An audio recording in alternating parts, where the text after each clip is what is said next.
ہم 20 رکعت تراویح پڑھتے ہیں نا. اب اس پر کوئی مرفوع حدیث موجود نہیں ہے 20 رکعت تراویح پر کہ بخاری یا مسلم میں کہ نبی نے 20 پڑھی ہیں. ہماری دلیل کیا ہے؟ تواتر عملی کہ ہم نے اپنے باپ دادا کو 20 پڑھتے کہ جس نبی کا نام تم لیتے ہو نا صلی اللہ علیہ وسلم، اس نبی نے زندگی میں صرف 3 بار تراویح جماعت کے ساتھ پڑھی ہے.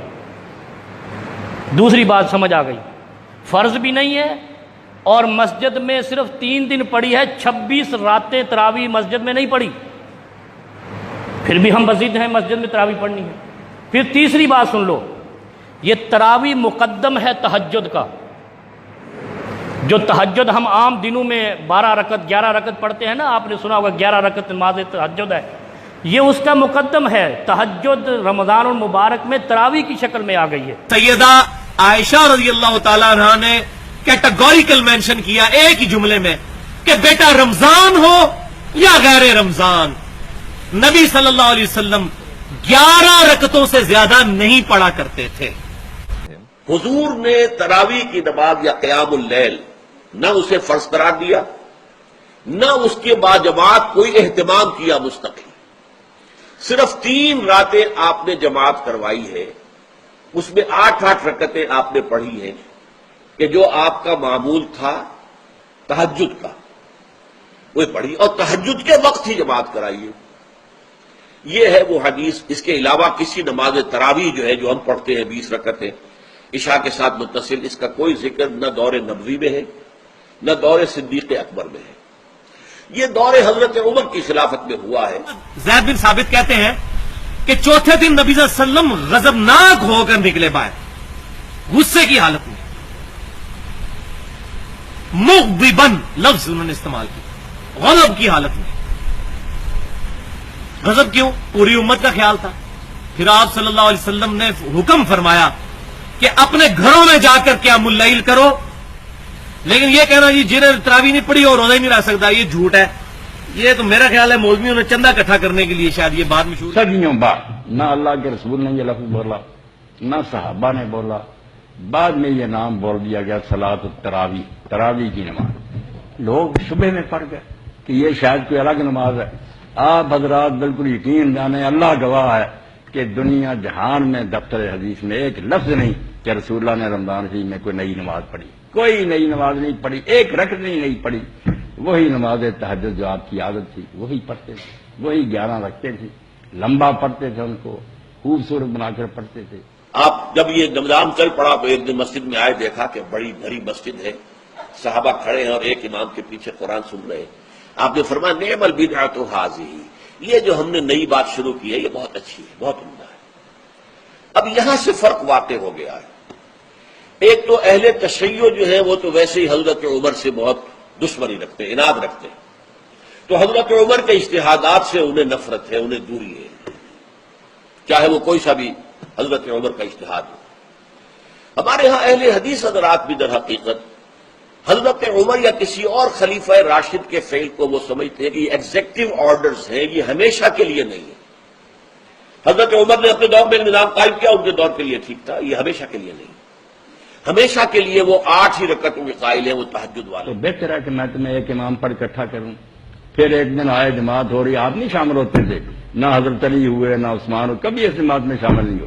اور اعلان بھی فرمایا کہ اس سے بہتر ہے کہ آپ ہی ایسے رات میں پڑھی. حضرت عمر نے ساتھ ہی فرمایا کہ اصل وقت تو وہ ہے، مگر اگر تم پڑھتے ہو تو چلو پڑھ لو.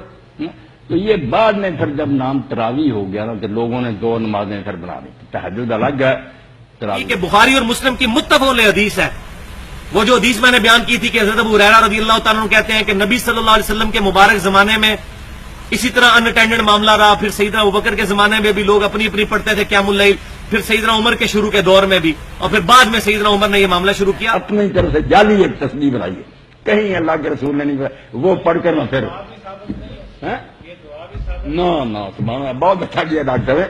کوئی دعا نہیں صاحب، سیدھا آپ آرام کر. اکٹھی 11 پڑھتے تھے، یہ درمیان میں 4 رکعتوں کے بعد تھک کر آرام کرنے لگے، اس کا نام ترویح رکھ لیا، اور پھر اس نماز کا نام ہو گیا صلاۃ التراویح. رمضان کے مہینے میں لوگوں کو زیادہ شوق ہوتا تھا کہ وہ اٹھ کے تہجد پڑھے.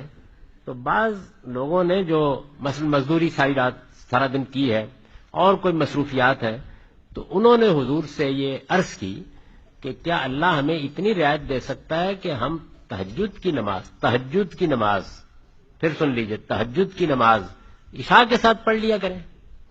تو آپ نے فرمایا پڑھ سکتے۔ اب رمضان شریف کے روزوں کے علاوہ اتنے روزے اللہ کے رسول علیہ السلام نے سارا سال رکھے ہیں نا، ہر سوموار اور جمعرات کا، یہ واجب کے قریب ہی سمجھ چھوڑے ہی، مگر کوئی مولوی نہیں رکھتا۔ وہاں نہیں سنت یاد آتی کیونکہ روزے سے تکلیف ہوتی ہے، نماز کی سنتوں کا جھگڑا شروع رکھتے ہیں۔ نماز تراویح سرے سے کوئی نماز ہی نہیں ہے ہی نہیں،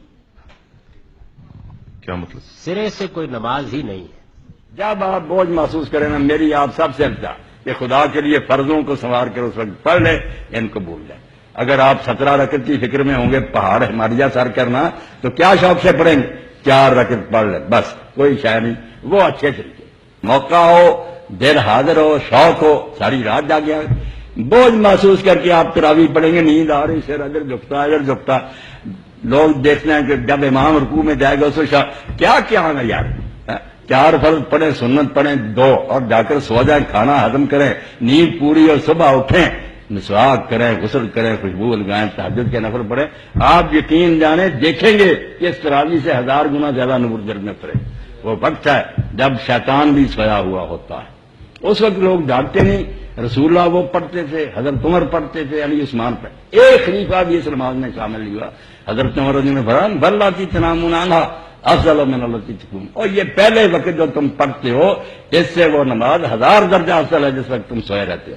تو نماز تہجد تھی جس کا بیڑا غرق ہوا، غامدی بیچارہ جس سے چل رہے میں ٹھیک چلاتا ہے کہ اب کسی مولوی کو بھی یہ پتہ نہیں رہا کہ یہ تہجد ہے جو ہم پڑھ رہے ہیں، یہ کوئی نئی نماز نہیں ہے، مگر اس کے عادی ہو گئے۔ تو سیدنا عمر فاروق رضی اللہ تعالیٰ عنہ انہوں نے فرمایا کہ کیا ہی اچھا ہو اگر میں ان کو ایک امام کے پیچھے کھڑا کر دوں تاکہ سارے اکٹھے ہو کے نماز پڑھ لیں۔ پھر انہوں نے ابی ابن کعب رضی اللہ تعالیٰ عنہ کو حکم دیا کہ لوگوں کو قیام اللیل رمضان کا کروائیں۔ پھر وہی تابعی کہتے ہیں کہ کافی دنوں کے بعد آپ رضی اللہ تعالیٰ عنہ کے ساتھ میں دوبارہ آیا تو دیکھا کہ لوگ قیام اللیل کر رہے تھے اور ایک امام کے پیچھے۔ تو سیدنا عمر نے فرمایا نعم البدعۃ ھذہ، یہ کتنا اچھا کام ہے جو نیا میں نے شروع کیا۔ کہ آپ صلی اللہ علیہ وسلم سے پوچھا گیا کہ بتائیے فرض نماز کے بعد سب سے افضل نماز کون سی ہے؟ تو آپ صلی اللہ علیہ وسلم نے فرمایا فرض کے بعد سب سے افضل نماز رات کے آخری حصے میں اٹھ کر نفل ادا کرنا ہے، یہ سب سے افضل نماز۔ تو ان سے یہ کیوں نہ ان کو رائے دی جائے کہ خدا کا خوف کرو، اللہ نے پتہ نہیں 1400 سال میں اب دوسری بار یا پہلی بار موقع دیا ہے کہ ہم رات کو 2 بجے اٹھ کر گھر میں تراویحاں پڑھیں اور رب کو یاد کریں۔ اور پھر وہ ٹائم کون سا ہے؟ جب اللہ آسمان دنیا پر ہوتا ہے، آسمان دنیا پر آ چکا ہوتا ہے، اس وقت ہم اللہ کو یاد کریں۔ اور اس وقت جب اللہ کو یاد کریں گے، تہجد پڑھیں گے، تہجد تراویح والی جو تراویح تھی اس کو تہجد کے ٹائم پہ 2 بجے لے جا کر پڑھیں، 3 بجے تک، اس کے بعد سحری کھائیں۔ کتنا پر نور وہ موقع ہے کہ شاید ہم ساری زندگی اس وقت اتنا نہیں جاگے ہوں گے جس وقت جاگنے کا حکم ہے، اس وقت ہم اس نام سے جاگیں۔ اللہ ہماری دعائیں بھی قبول کر لے، اور جو اللہ کے سامنے اس پہر، رات کے اس پہر گڑ گڑا کر سجدے میں جا کر اللہ سے دعائیں کرتا ہے، اللہ کہتا ہے میں رد نہیں کرتا ہوں۔ آسمان دنیا پہ آ کر منادی کراتا ہے، کوئی ہے سوال کرنے والا، کوئی ہے رزق مانگنے والا، کوئی ہے بخشش مانگنے والا۔ 3 سوال کرتا ہے نا، رزق کا بھی سوال بھی کرتا ہے، بھی سوال